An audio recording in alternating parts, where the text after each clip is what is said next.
This is an excerpt from the Live Inspired from Self-Driven to Spirit-Led by Shirley Desmond Jackson.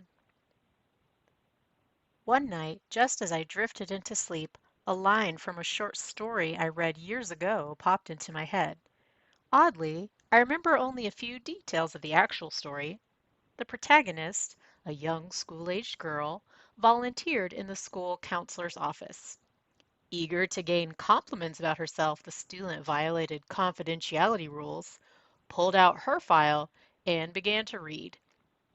There in the file, her favorite elementary teacher wrote, "Jane shows all the classic signs of being an overachiever." This line, suddenly springing from the deep recesses of my memory, begged the question, what are the classic signs of an overachiever? As I delved into the subject, waves of clarity washed over me. Like the fictional character Jane, I displayed all the signs of an overachiever. In one fell swoop, the Lord revealed not only the subject for my book, but also the answer to years of struggle. I personally began to battle with overachievement as a young child. Honestly, I do not remember a time when I did not feel driven. I knew how to read before I started school. Immediately, my teachers perceived me as a high achieving student and set difficult expectations for me. From the very beginning, I pushed myself to meet their every challenge. My need to succeed only intensified with each successive grade. To that end, I tirelessly labored. Although some argued I worked harder than necessary, no one could dismiss my results. Over time, my inner voice became a tyrant who dictated to me in ways impossible to ignore. If at times I performed unnecessary tasks to ensure success, so be it. The end justified the means.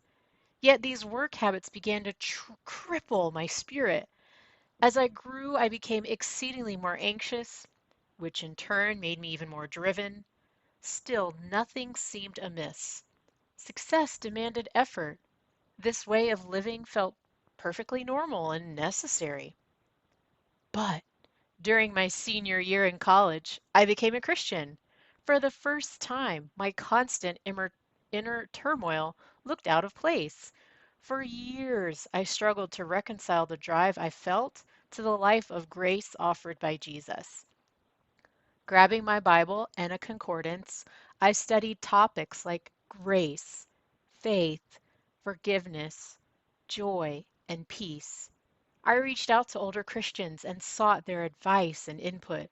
I attended Christian conferences and seminars. I read books about overcoming perfectionism, living by grace, pleasing God rather than people, and setting godly boundaries. Over the years, I gained helpful strategies and insight, but nothing carried enough power to completely silence my inner tyrant. As I studied overachievement, I came to realize some important truths. I do at times show perfectionist tendencies, but I am not truly a perfectionist. I can grasp an intellectual idea of grace, but its practical implications remain elusive. Yes, I struggle with wanting to please people, and I fail to set godly boundaries, but these problems point to a deeper issue. As I learned what it meant to be an overachiever, connections to my past began to emerge. Biblical principles learned over the years surfaced, and I started to apply them to my experiences. It felt as though the Lord had placed a huge dot to dot picture in front of me. Connecting the dots uncovered a beautiful picture, one He had personally created for me. It is a picture of a woman finally set free, no longer self driven, but spirit led. Dear friend, I have seen the chains of overachievement imprison women of all ages and walks of life. If you are reading these words, I suspect my message resonates with you. Perhaps you also feel the pain from a self-driven lifestyle. If so, I invite you to share my journey of self-discovery through the pages of this book.